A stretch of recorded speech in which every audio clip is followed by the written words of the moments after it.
Mexico city का एक ऐसा छुपा हुआ आइलैंड जहां लटकती हैं टेढ़ी मेढ़ी और भयानक dolls. Island of the dead dolls यानी कि इस्ला डे लास म्यूनिकास, एक ऐसी जगह जहां इंसान तो क्या, रूहें भी जाने से डरती हैं। इस वीडियो में आप सुनेंगे अनसॉल्व मिस्ट्रीज, हॉरर एक्सपीरियंसेस और वो सब कुछ जो लोगों ने वहाँ पे अनुभव किया। तो क्या आप तैयार हैं इस हॉन्टेड आइलैंड की जर्नी के लिए? मेरा नाम है आमिर और आप सुन रहे हैं हॉरर टेल्स विद आमिर। मेरे चैनल को सब्सक्राइब कर दीजिए, वीडियो को लाइक और शेयर भी कर दीजिए ताकि आने वाली अपडेट्स आपको मिलती रहें और मैं आपको इसी तरह से डरावनी कहानियाँ सुना के डरा सकूं। एक ऐसा आइलैंड जहां गुड़ियाँ ज़िंदा दिखाई देती हैं, एक ऐसी जगह जहां सिर्फ हवाएं नहीं चलती, कुछ और भी चलने लगता है। ये आइलैंड मैक्सिको के साउथ में एक कैनाल एरिया में है जिसका नाम है जोचिमिल्को। पानी से घिरे हुए इस आइलैंड की असल कहानी शुरू होती है सन 1950 से, जब यहाँ एक आदमी रहता जिसका नाम था Don Julian Santana Barrera. Julian एक सिंपल आदमी था जो स्पिरिचुअल चीज़ों में विश्वास करता था। एक दिन पानी के किनारे उसको एक लड़की की तैरती हुई लाश मिली।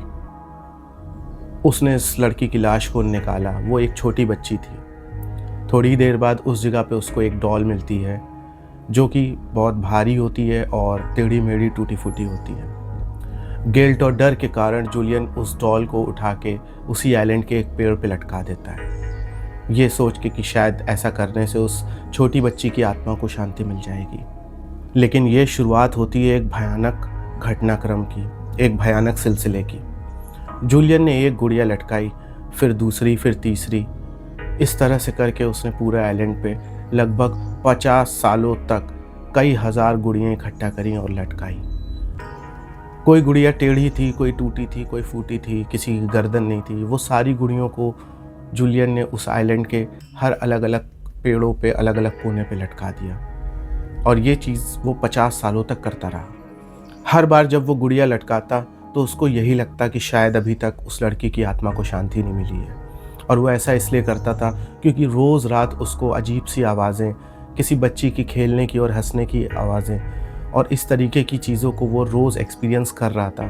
शायद इसी डर से वो रोज़ एक गुड़िया लटका देता था और आए दिन वो इस तरीके के एक्सपीरियंस को करते करते शायद वो परेशान हो चुका था, डर चुका था। जूलियन के मुताबिक कभी उसको वो गुड़ियाँ आवाज़ देती, उसके कान में कोई फुसफुसाता, कभी वो आंखें घुमाती और उसको देखती। इन सब चीज़ों से जूलियन परेशान हो गया था और शायद उसका मानसिक संतुलन भी बिगड़ गया था। वो इतना ज़्यादा डर चुका था कि अपने डर पे वो कंट्रोल नहीं कर पाया और सन 2001 में जूलियन की मौत हो गई। और सेम उसी जगह पे मौत हुई जहाँ पे उसको वो छोटी सी लड़की पानी में मिली थी। जूलियन की लाश भी वहीं मिली। लोगों का मानना है कि जो लोग वहाँ पे गए हैं उन्होंने उन गुड़ियों की आंखों से आंसू निकलते देखा है। एक टूरिस्ट ने बताया कि उन्होंने एक गुड़िया को उन्हें आंख मारते देखा है, जबकि बाकी गुड़ियाँ सब शांत थीं, पर उनमें से एक गुड़िया थी जो उनको आंख मार रही थी। ये देख के वो बहुत ज़्यादा डर गए थे।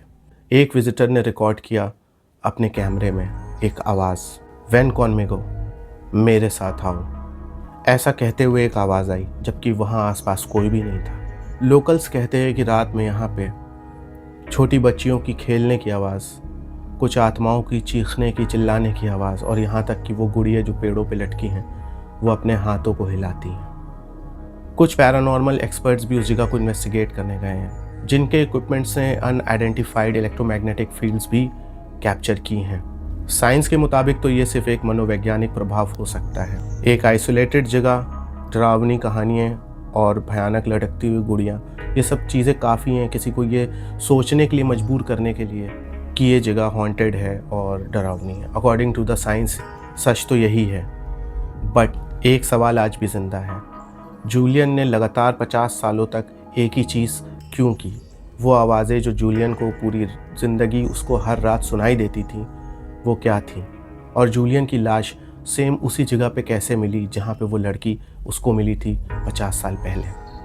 क्या वो रूह उसके साथ थी? क्या वो गुड़ियाँ सच में पॉजेस्ड हैं? आज भी island of the dead doll एक डरावना टूरिस्ट स्पॉट है। यहाँ लोग सिर्फ तस्वीरें लेने नहीं जाते बल्कि थ्रिल और सच का पता लगाने भी जाते हैं, लेकिन ज़्यादा वक्त रुकना लोग अवॉइड करते हैं। अगर आप कभी मैक्सिको जाएं तो इस आइलैंड पे ज़रूर जाइएगा। क्या पता कोई गुड़िया आपका इंतज़ार कर रही हो और आपसे कह दे, "वेन कॉनमिगो"।